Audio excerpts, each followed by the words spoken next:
Vitajte v sérii videí o stereotypoch v sociálnom poľnohospodárstve. Sociálne poľnohospodárstvo pomáha znevýhodneným ľuďom začleniť sa do spoločnosti prostredníctvom práce na farmách, ktoré nazývame sociálne farmy. Ale v sociálnom poľnohospodárstve sa stretávame s mnohými stereotypmi. Mnohé z nich sú nepravdivé.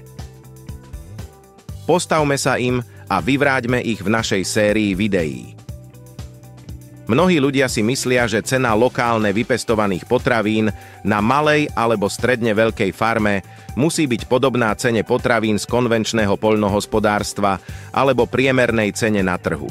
Nerozumejú pridanej hodnote ekologického aj sociálneho poľnohospodárstva a nechápu, prečo je cena na nekonvenčných farmách vyššia. Hoci je jasné, že cena je pre mnohých ľudí absolútne rozhodujúca, ak to možnosti kupujúcich umožňujú, je dôležité pozerať sa okrem ceny aj na hodnotu výrobku. V prípade produktov ekologického poľnohospodárstva je v cene potravín zahrnutá starostlivosť o pôdu, jej ošetrovanie a investovanie do zdravia kupujúceho a do zdravej pôdy. V cene výrobkov zo sociálnych fariem je navyše zahrnutá starostlivosť o znevýhodnených ľudí a priestor na ich integráciu.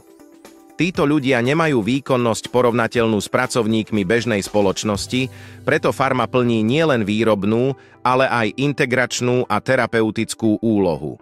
Keďže sociálne poľnohospodárstvo nie je vo všetkých krajinách dostatočne podporované, poľnohospodári sú tak nútení zohľadniť tieto náklady v cene konečného produktu. Tento prístup je v záujme miestnej komunity, spoločnosti a štátu.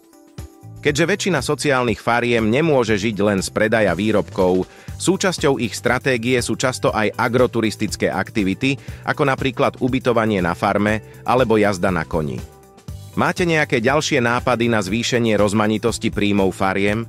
Neváhajte a podeľte sa o svoje nápady prostredníctvom našich sociálnych médií. Ďakujeme, že ste si pozreli toto video. Sledujte oficiálnu webovú stránku projektu SoFarm alebo naše ďalšie kanály, napríklad Facebook alebo LinkedIn. Tento obsah vznikol vďaka medzinárodnej spolupráci 6 odborných partnerov a je financovaný Európskou úniou.